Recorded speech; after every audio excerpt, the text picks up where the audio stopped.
Hola a todos, ¿qué tal? ¿Cómo estáis? Bueno, seguimos con nuestras entrevistas para conocer la visión para 2023 de gente de mercado, de expertos también económicos.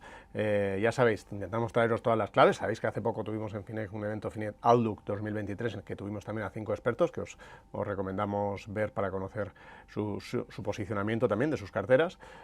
Y seguimos, ¿no? Seguimos intentando aportar claves para ayudaros. Y dejadme que salude al invitado que vamos a tener en esta entrevista, Hugo Ferrer. ¿Qué tal, Hugo? ¿Cómo estás? Muy bien, Vicente, gracias por tenerme aquí. El placer es nuestro. Hugo Ferrer, de su perfil en Twitter es Portfolio Manager en GPM Sociedad de Valores y profesor del Experto Bolsa Universidad de Alicante. Hugo, voy a contar cómo surgió esta entrevista, que es que me mandaste un mensaje en Twitter y dijiste, voy a publicar un hilo diciendo que ha empezado un mercado alcista. Pues si te interesa, y te dije, pues claro que sí, me interesa, vamos a tener una entrevista, porque no lo está diciendo nadie ahora mismo, y ¿por qué? ¿Por qué lo estás viendo así? Bueno, sí, te escribí como seguimiento de la entrevista que me invitaste hace no sé cuánto, 6 meses por ahí o más, que en aquel tiempo estaba explicando la tesis bajista del mercado, ¿no? Y como cambié de opinión, pues me pareció apropiado contactarte para actualizarte, ¿no? Eh, Creo que son altas las probabilidades de un nuevo mercado alcista. Vamos a poner la coletilla, por supuesto, de que no hay certezas, porque nunca la hay en los mercados, porque la inflación ha empezado a desacelerarse con fuerza, ¿no? De hecho, la inflación interanual tocó techo en Estados Unidos en junio y ya estamos con los datos de noviembre y ha bajado los suficientes puntos para confirmar que la inflación ha descendido. ¿Qué ocurre? Que si analizamos los ciclos inflacionarios de los años 70 sobre todo, y las recesiones que la acompañaron en aquella época, vemos que el mercado tiende a subir casi de inmediato, con poco ruido, cuando la inflación empieza a bajar y los bancos centrales por fin pueden empezar a rebajar sus tipos de interés, ¿no? A esto se le suma de que por algunas medidas de la amplitud del mercado, es decir, vemos qué porcentaje de acciones están subiendo, pues también están, no esta semana precisamente, ¿no? Pero han llegado a acompañar con medidas típicas, con lecturas típicas que se dan al comienzo de los mercados alcistas. Así que estos dos factores más el sentimiento. Fíjate que la otra vez que estuve aquí, creo que hablamos del sentimiento, yo te dije que eso había que descartarlo, que el sentimiento de los gestores globales, por ejemplo, de la encuesta de Bank of America, era muy pesimista y te dije, Vicente, aunque sean pesimistas, las circunstancias macroeconómicas ahora mismo son negativas. Por tanto, el pesimismo no va a poder indicar que algo está por cambiar. Y ahora te vengo hoy aquí para decirte lo contrario.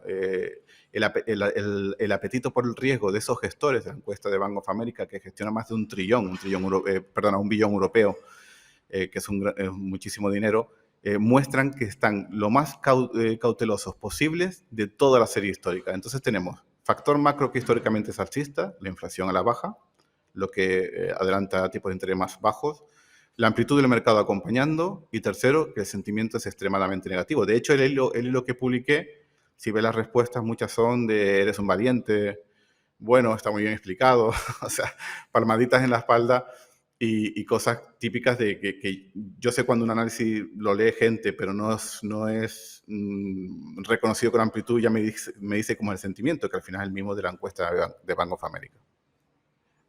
Sí, ahí fíjate, lo que yo decía en aquel momento era, esto marca lectura extrema, pero claro, lo que tú comentas es que no hay que leer cada una de estas cosas por separado, hay que meterlas en la coctelera y ver qué sale, ¿no? Y ahora ese es el cambio que has visto, o sea, que las condiciones económicas han cambiado.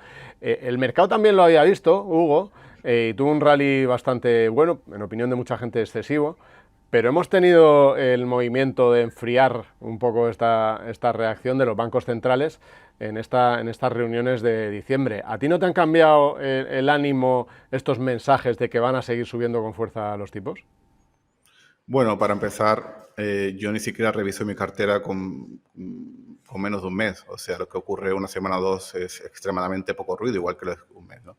Mira, lo que ocurre es que tenemos dos grandes reacciones en las últimas semanas. La primera es con el dato de inflación, no el último, sino el anterior, que el mercado subió muchísimo. Después con la conferencia de Powell el 30 de noviembre, que todo el mundo esperaba que sacara el mazo bajista para decir, oye, los mercados han subido demasiado estas últimas semanas, pero con 15%. Y todo el mundo decía, va a sacar el mazo bajista para atemperar los mercados. Y no lo sacó, y los mercados reaccionaron al alza.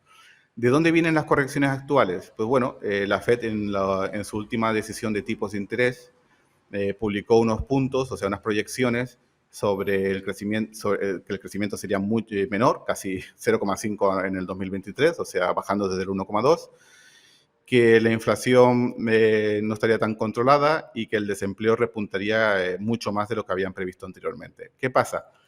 Que es una forma que ha tenido la Fed, porque el discurso de Powell ya no fue súper restrictivo como hemos venido viendo todo el año, sino neutro, reconociendo, ahora hablo de eso, pero reconociendo que la inflación está a la baja, que están haciendo un buen trabajo y que hay tres tipos de inflación y que es una a la que les preocupa, que es la del sector servicios ex inmobiliario, ¿no?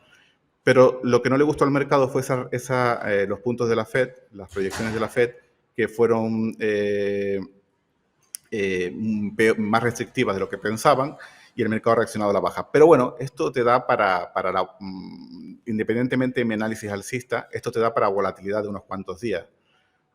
¿Por qué? Porque el mercado corrige, pero recordemos que hace un año, justo hace 12 meses, las proyecciones de la Fed era que los tipos de interés estuvieran en el 0,5 a 1%. 12 meses después estamos en el 4%. Es decir, no tienen capacidad de pronosticar nada sobre la realidad. ¿Por qué? Porque el futuro es muy difícil para todo el mundo y para la Fed como otro cualquiera. Cuando hablas de un mercado alcista, ¿qué nos tiene que venir a la cabeza? ¿Un mercado alcista de largo plazo que nos pueda llevar a nuevos máximos o un mercado alcista, digamos así, dentro de una tendencia todavía general bajista? No, hablo de nuevos máximos. Obviamente nadie puede saber de antemano lo que dura un mercado alcista porque la realidad está para sorprender, pero hablo de nuevos máximos y de varios trimestres.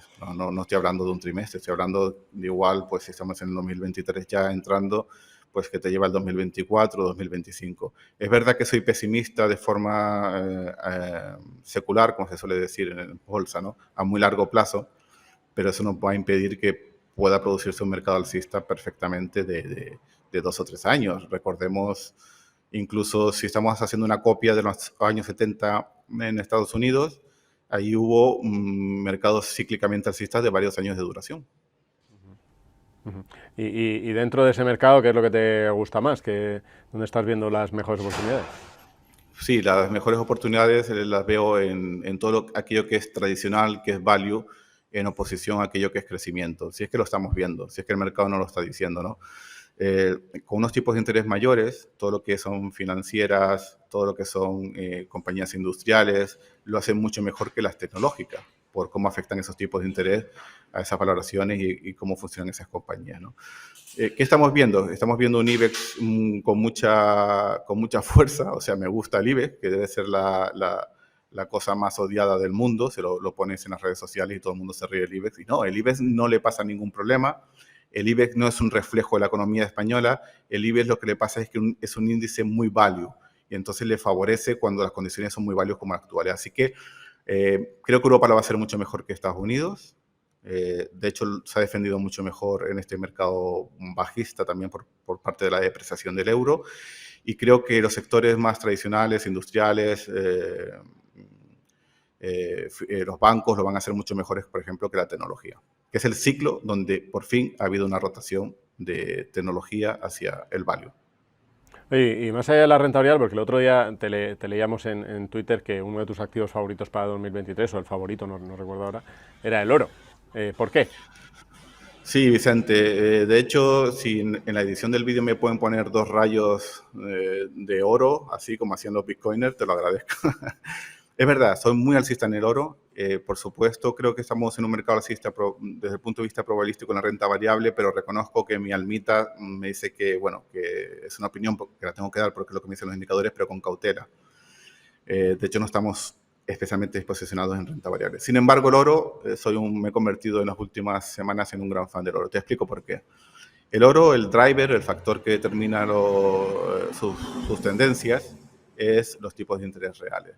¿Qué ocurre? Que ahora estamos en unos tipos de interés reales muy positivos. Esto a muchas personas le puede sorprender porque dicen, oye, los tipos están en Europa o en Estados Unidos al 4, pero la inflación está al 7, ¿cómo que tipos de interés reales positivos? Serán negativos, ¿no? Los tipos de interés menos la inflación. No.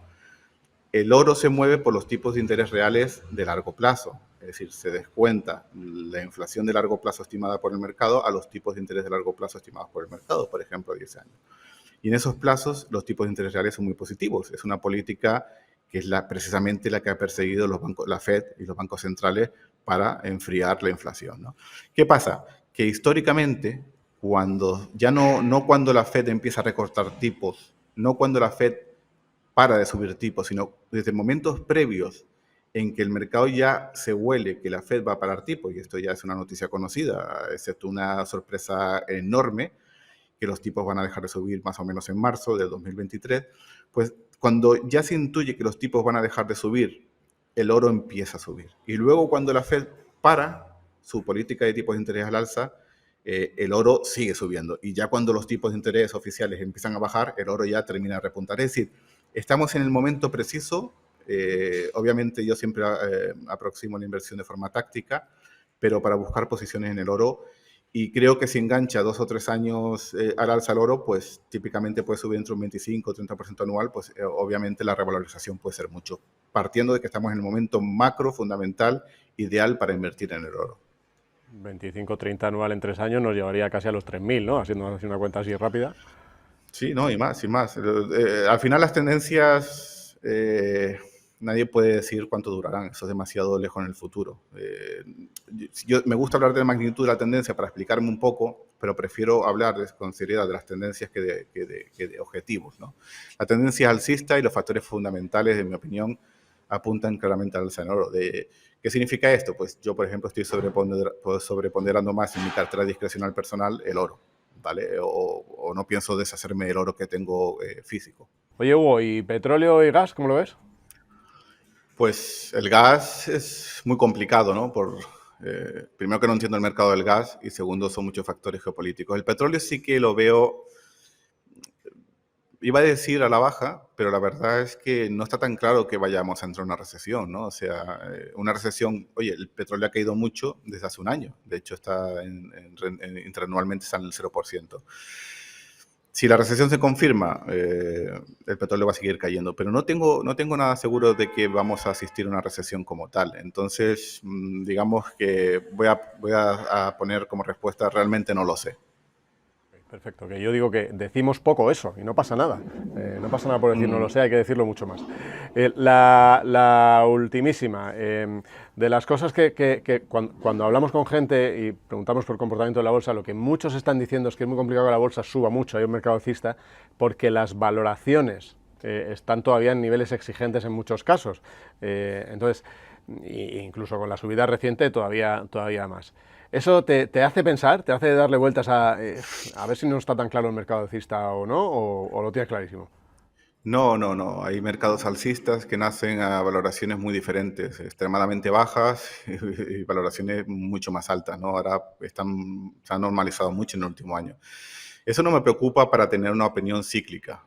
El mercado ni deja de subir ni deja de bajar por las valoraciones. Es verdad que a muy largo plazo las valoraciones efectivamente tienen un gran efecto. Por eso soy pesimista de forma secular. Es decir, si se produce ahora un mercado cíclico alcista, sí que espero que no sea el gran mercado alcista como el nacido en 2009 que dure 12 años. Eso es mi intuición, ¿no?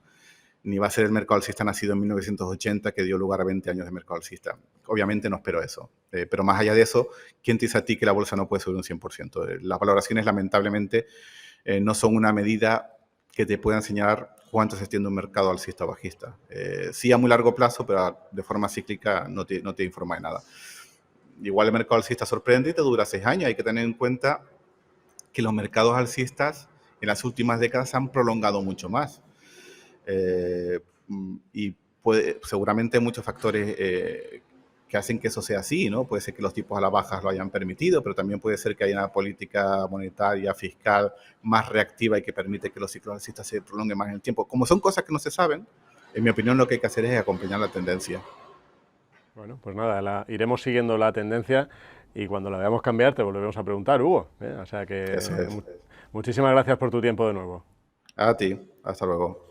Bueno, ahí están las opiniones de Hugo Ferrer. También nos interesa conocer las vuestras, ¿eh? ¿Cómo lo veis vosotros? Dejádnoslo en los comentarios también, si os gustan estas entrevistas que estamos haciendo y nos dejáis un like, pues os lo agradecemos un montón. Ya sabéis que tenemos, ya lo hemos dicho, muchas más previsiones. Finet Outlook, lo podéis volver a ver, pero también estas entrevistas que estamos haciendo. Gracias a todos.